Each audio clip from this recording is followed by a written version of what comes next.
A mi invitado de hoy lo definen dos palabras: acidez y genialidad. El escritor Gustavo Álvarez Gardiazabal es una persona que habla sin tapujos y por eso son tan exitosas sus crónicas. Acaba de publicar un libro con algunas de ellas y quiero que compartamos en este espacio sobre el periodismo y esas primeras citas, Gustavo, que marcan el alma. Bienvenido a este espacio. Muchas gracias, muy amable por invitarme y aquí estoy. Gustavo, quiero que me cuentes cómo fue la selección de esas crónicas. Escribiste más de 500 y es una manera de hacer opinión diferente. Estas crónicas las empecé a hacer bajo el título de Crónicas del Enchuspado, cuando nos enchusparon a todos por cuenta del COVID. Y me pareció que era una oportunidad para tomar un contacto permanente con quienes no iba a ver por no sabíamos cuánto tiempo, fueron casi 3 años. Y de allí ha surgido, cuando terminó el enchuspamiento por decreto, entonces las convertí en crónicas de Gardiazabal, pero con la misma asiduidad, con el mismo brío y con la misma temática. Ellos han recogido unas 50, creo, no las he contado bien. Le pusieron un prólogo de Mauricio Ríos, bastante acertado, uno ceremonial de Leonardo Medina, y me tomaron más aún por sorpresa porque el epílogo se le pidieron que lo hiciera el reportero estrella del Universal de Cartagena, Gustavo Tatis Guerra, que se jaló un epílogo brevísimo pero muy contundente. Esa es la razón por la cual se editó este libro y por razones de enfrentamiento político que creo que todos entienden. Aunque eso lo hizo el subsecretario de Cultura de Cali con mucho entusiasmo, pues no encontró el apoyo y ni quiso torear el avispero dada mi posición radical frente a Jorge Iván Ospina. Y la Gobernación del Valle le dio el apoyo a través de la Secretaría de Cultura y de la Gobernación. Esa es la historia secreta de un libro que seguramente marcará historia porque el oficio de columnista diario, pocos hemos tenido tanto éxito en las distintas vertientes comunicadoras que hay. ¿Cómo hace uno para que lo echen de casi todas partes y que lo sigan leyendo? ¿Cuál es la fórmula? ¿Cuál es el truco? Pues he sido constante en la actitud que en la medida en que el mundo se ha modernizado, que ha cambiado, estaba haciendo una nota para el 31 de octubre que cumplo 77 años, mostrando por dónde he pasado. Es que yo fui a la odontología en donde la fresa era con pedal, ya era lentísima. Y ahora va uno a la odontología en donde le hacen un escáner y no tiene necesidad de hacer ningún truco y todo se lo van haciendo ahí en un computador. Entonces, cuando uno avanza desde ese extremo hasta el otro, pues es obviamente indudable que tiene que haberse adaptado o se lo lleva a la corriente, o queda traumatizado como muchos de mis congéneres. Ya no somos muchos los que tenemos más de 77 años, pero sí son muchos de los que han quedado que no han sido capaces de aprender a meter el dedo pulgar o a reemplazarlo por este índice con el que yo lo hago. Ya el periodismo que está funcionando es el periodismo del light, el periodismo del tweet, el periodismo del reel. ¿Cómo un hombre de 77 años, pues a punto de cumplir 77, se acostumbra a eso? ¿Cómo llegó a que eso fuera lo más importante ahorita para comunicarse con un público joven? Yo no sé si tenga público joven, porque yo creo que el público joven tiene unas tendencias muy marcadas, así como no le gustaban sino las novelas de vampiros y cosas por el estilo. Ahora les gusta mucho los cómics, como los que está haciendo Mario Mendoza, que me parece absolutamente admirable que el tipo consiga tanta cauta juvenil en un momento en que los jóvenes quieren es la fugacidad de la pantallita. Pero para poder realizar una cosa de estas se necesita disciplina. Yo afortunadamente la recibí de mis maestras, las madres franciscanas de María Inmaculada, en el desaparecido Colegio Sagrado Corazón de Tuluá, y quedé marcado para siempre. Se necesita una disciplina para poder investigar, para poder conocer, para poder leer, para poder oír, para poder preguntar. Se necesita una disciplina para poderse sentar a redactar. Se necesita una disciplina para poder tener suficiente capacidad crítica e ir corrigiendo lo que uno escribió velozmente. Se necesita disciplina para levantarse a las 5:30 de la mañana, a acomodar en la pantalla, a grabar en el speaker, a pasar por los correos, a pasar por las redes, a poder enviarle a todos los periódicos y emisoras que se han inscrito para recibirlo. Se necesita disciplina para resistir el garrote, porque hay garrote que me dan por cualquier cosa que estoy diciendo. ¿Y ese garrote le afecta? ¿Hay momentos en su vida en que le pesa? ¿O ya se acostumbró tanto a que se lo dieran que ya no le importa, Gardiazabal? Llevo tantos años que la caparazón de tortuga que tengo, yo creo que no la tiene casi nadie, porque he sido atrevido en mis opiniones, además porque soy capaz de argumentarlas en ningún momento y porque pues no uso el insulto como herramienta, ni tampoco me voy en el plan de ese periodismo militante investigativo de andar buscando con una lupa con cuánta plata compraron o cuántos rollos de papel higiénico tienen. Y yo no estoy en ese plan, yo lo respeto muchísimo, me parece muy arriesgado. Creo que mi opinión es de pronto mucho más amable y la gozo y espero que los lectores la gocen, porque una de las razones que ha perdido la literatura para tener pocos clientes es que no la escriben para que la gente goce. Pero no es muy amable decirle a Petro, por ejemplo, leninista, desvergonzado. Yo no creo que eso sea muy amable, ni las críticas No, de Duque.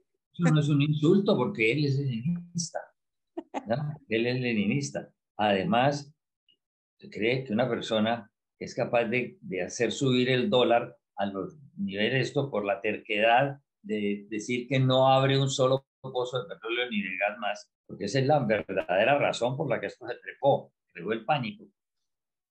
Eso es desvergonzado, eso no es normal. Las mamás decían que los trapos sucios se lavan en casa, pero usted se ha encargado de sacarlos afuera y de colgar los trapitos al sol. ¿Eso le ha traído problemas en la vida, Gardiazabal? Sí, claro, por eso vivo en una finca lejos de la civilización. Por eso es que no solamente me han echado de donde yo escribo, me han echado de donde he trabajado, me han abierto hueco en la universidad donde he estado, aunque ahora me doy un lujo, que creo que notamos muy poquitos colombianos. Yo recogí en este año mi tercer doctorado honoris causa y ya uno pues con 3 doctorados, antes normalmente me decían tetrahijueputa, ahora me tienen que decir tetradoctor, con mucho respeto. Yo era inteligente en su momento frente a los demás, era el menor de la clase y además era bonito. Y obviamente todos me querían comer, había que defenderse de ellos. Usted no salió del closet, o sea, es evidente y usted lo hizo público desde el principio. ¿Sus detractores han usado eso también para atacarlo, Gardiazabal? Pues hoy me refiero precisamente en el artículo del aeropuerto de Pereira. En Pereira dijeron que eso era una maricada mía. Siempre lo sacan por delante. Parece que lo que más les duele es hacer el sexo anal. Pues es posible que sí, pero eso no significa que yo no goce, ni que me nieguen a mí el gozo que yo haya tenido. Se ha casado 3 veces, ¿no? 2. ¿Ah, 2?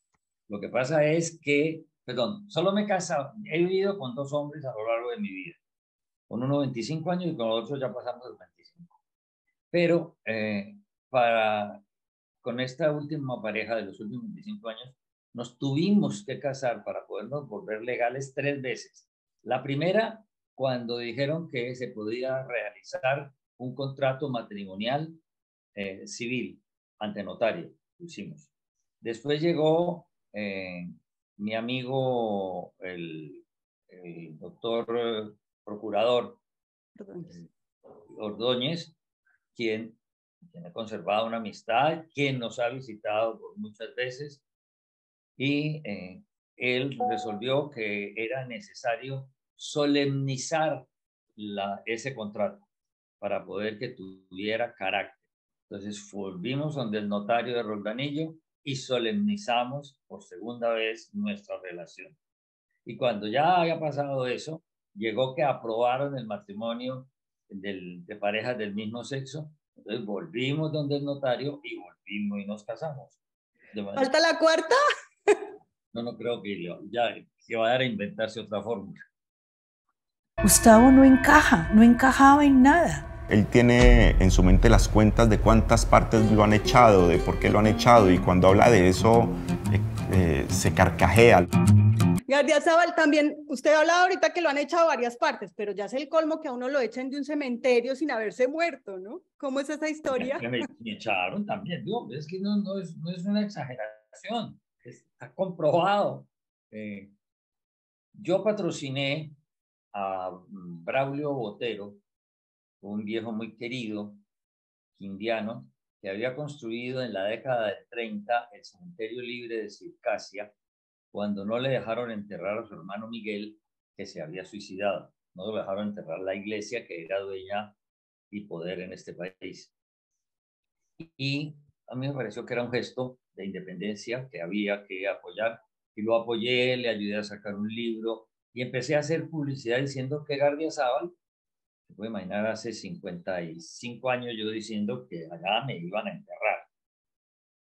Yo empecé a anunciar públicamente esto.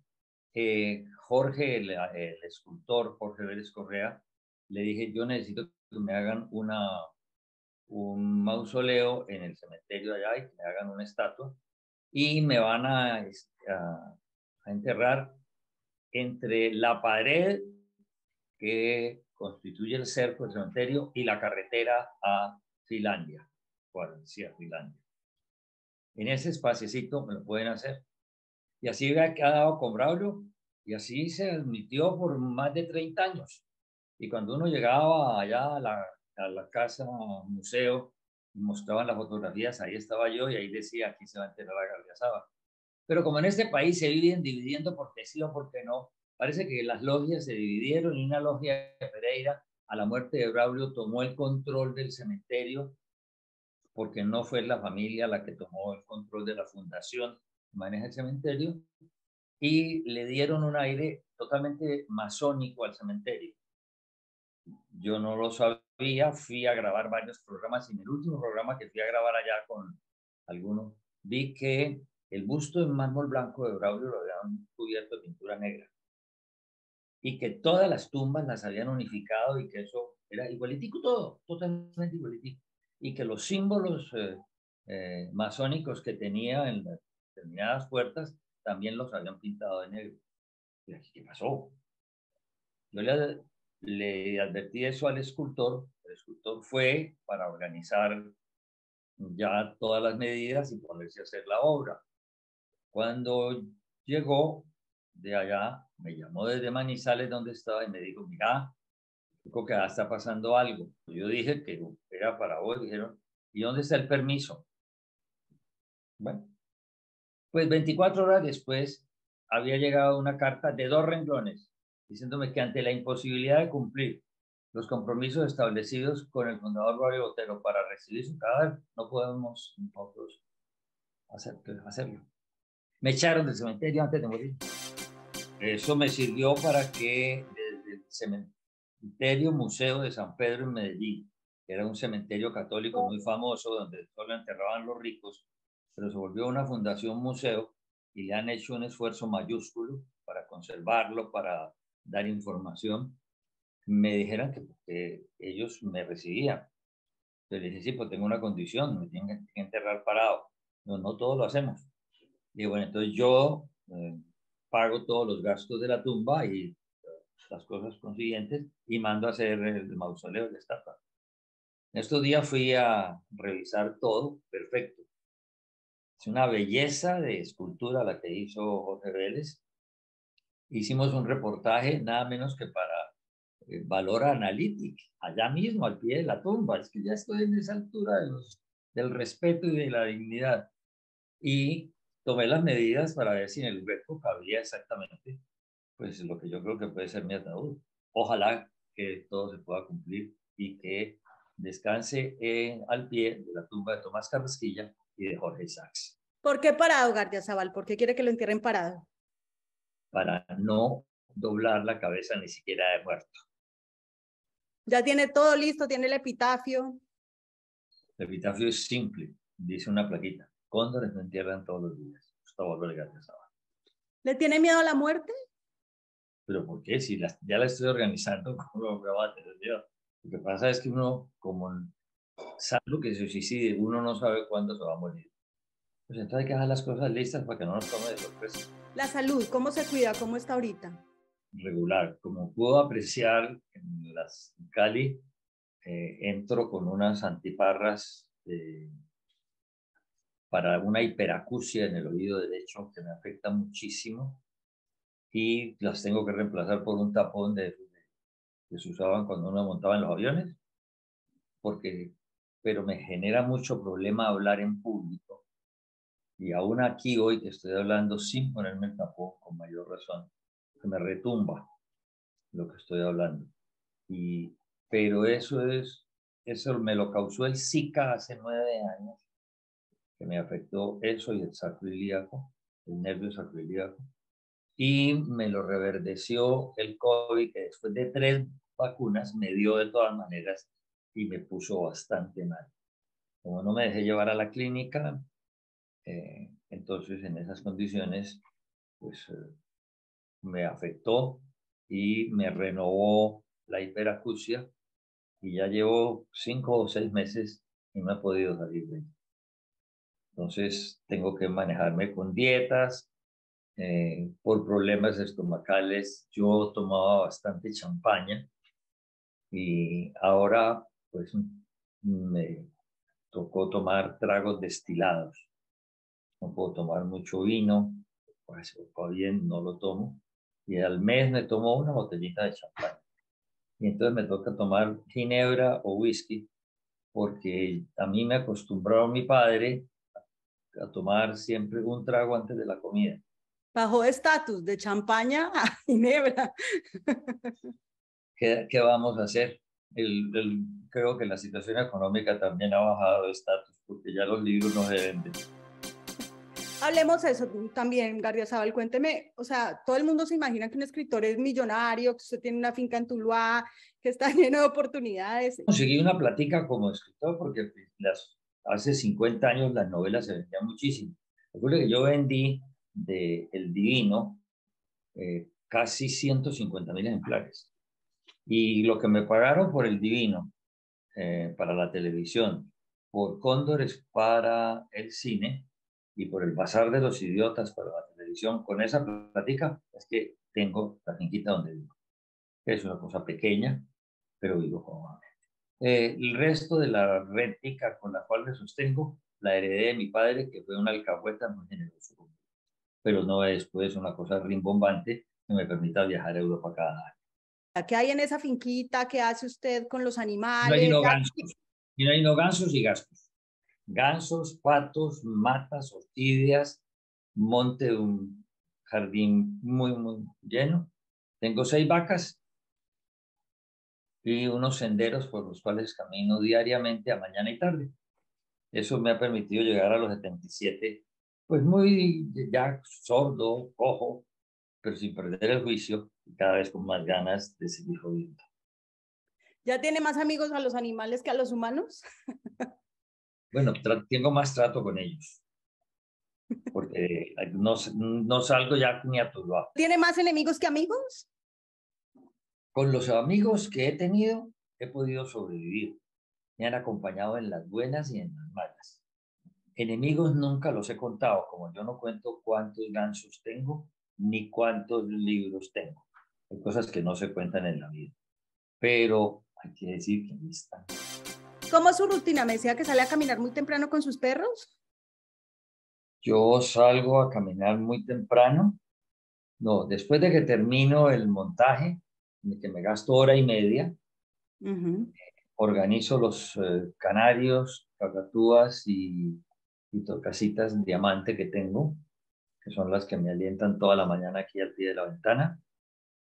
Y salgo a alimentar algunos de los palmípedos o de las gallinas que separo por grupos y alargar a todos los gansos y patos para que salgan aquí los animales, casi todos vienen en libertad. y recorro entonces mis senderos. En eso me gasto 1 hora, 1 hora y 20, de acuerdo a la incapacidad física del día. Porque hay días en que la pierna me cuesta mucho trabajo levantarla. Y por la tarde repito lo mismo a las 5:15. Por eso cuando se me prolongan las citas, entonces tengo una banda en la cual cuando ya haya ido la gente, que sea de noche, recupero la caminata de 1 hora en la banda. Pero su casa sí estaba llena de unos almuerzos fantásticos, donde usted era uno de los más reconocidos anfitriones, donde se hacían unos sancochos en el que iban políticos, artistas, militares. Todavía hago algunos almuerzos, pero ahora cuando me vienen a consultar, les pongo citas a la hora del café, porque ya ni el presupuesto ni el pereje me alcanza para atender tantos. ¿Qué chivas han salido de esos almuerzos? ¿Qué personajes ha recibido y cómo son esos almuerzos en esa casa tan variados y con... Muy corriente. Lo que pasa es que se aumenta por temporadas cuando llegan los ahorcados, ¿ya? Los ahorcados en la economía, los ahorcados en la política, los empresarios dando tumbos. Por estos días he estado muy lleno porque la intranquilidad se ha apoderado del país y nadie sabe muy bien cómo es el asunto. Yo soy optimista y aspiro que el señor Petro rectifique.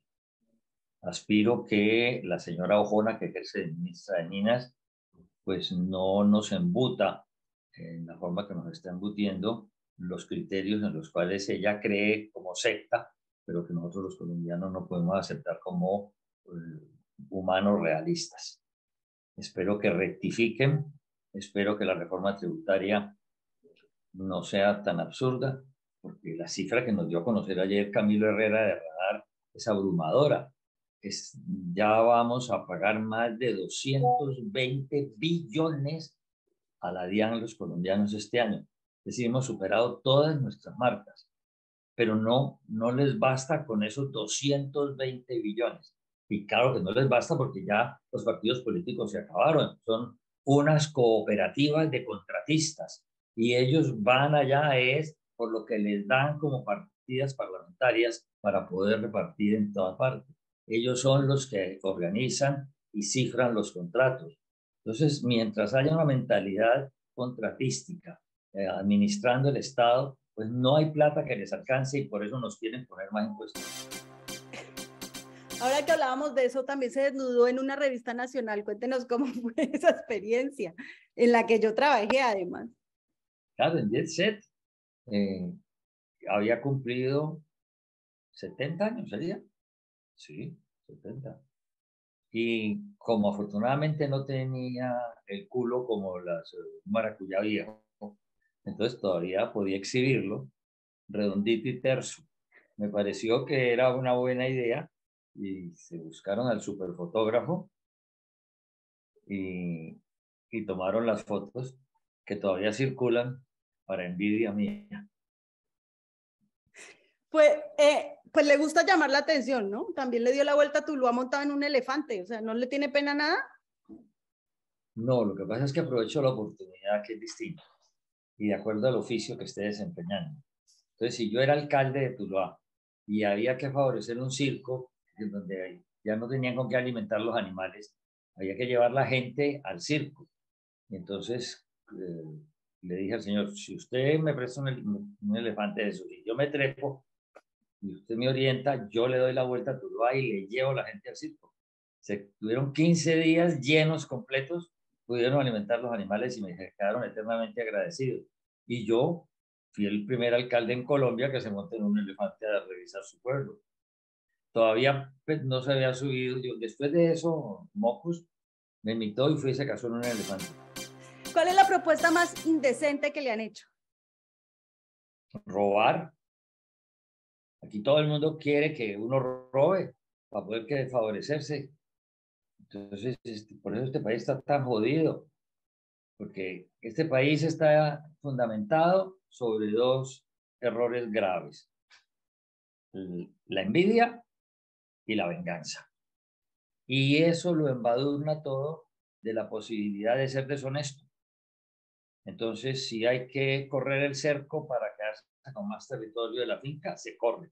Si hay que cobrar una comisión por una firma, se cobra. Si el poder se vuelve una forma ordeñable para la sociedad, se ordeña la vaca. Creo que no es que nosotros seamos los primeros ni los últimos que hayan mantenido la corrupción como la nata en la cual flota.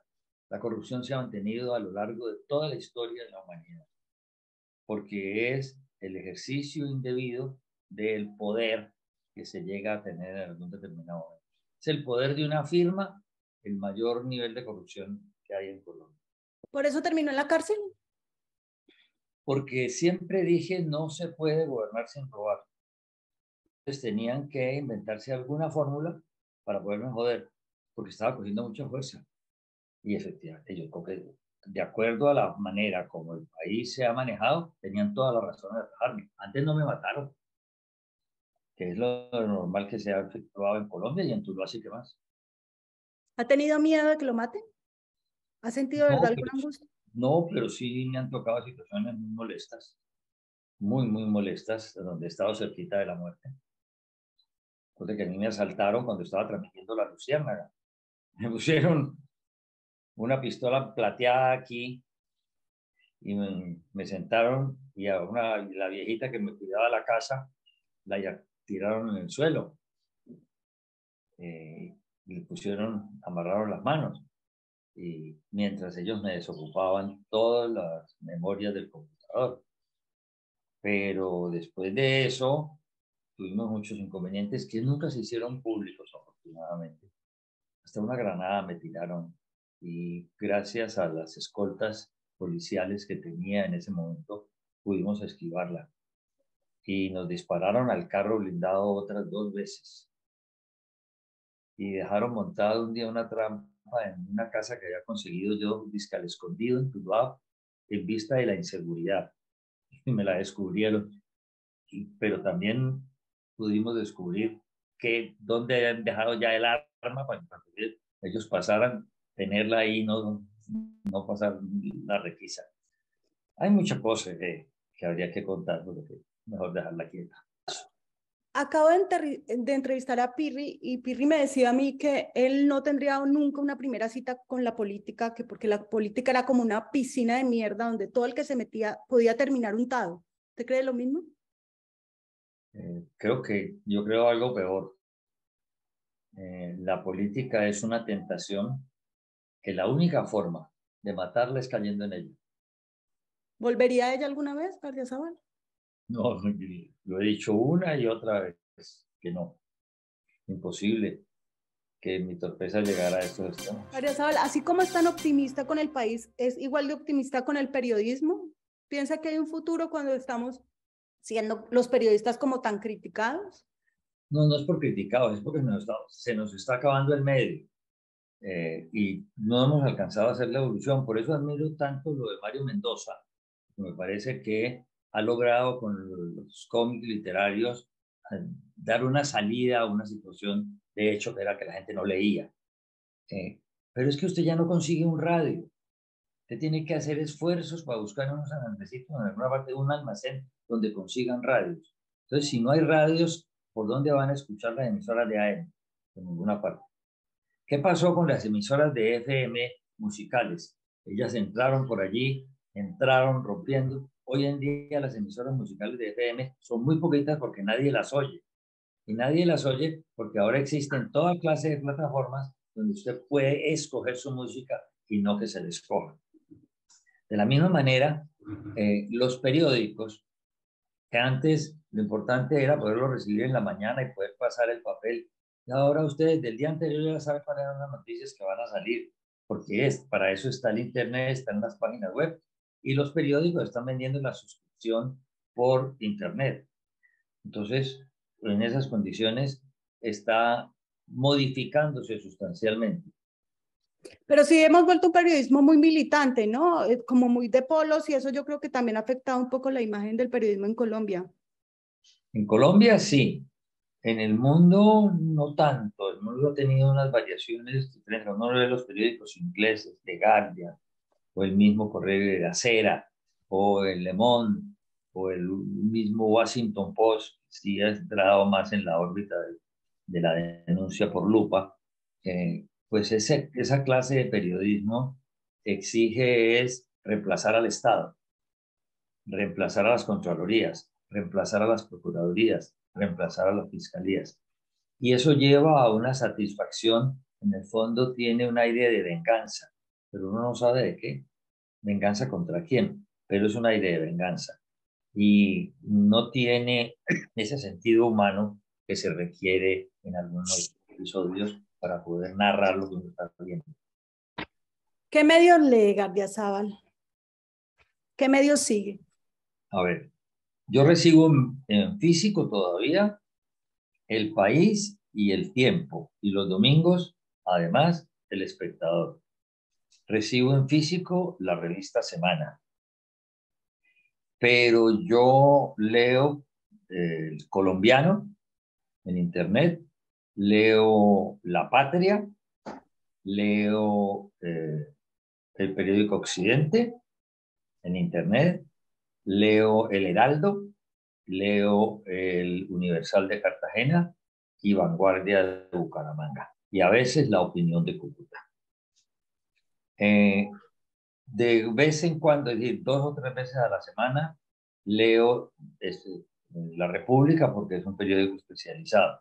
Dejé de leer El Portafolio porque se me fue volviendo muy pesado y desagradable para lo que yo busco en información. Por internet entro a revisar por lo menos los titulares. Estoy suscrito a The Guardian y pago algunas de esas pláticas para poder leer titulares un poquitico más en el Correo de la Sera, en Le Monde y en Washington Post.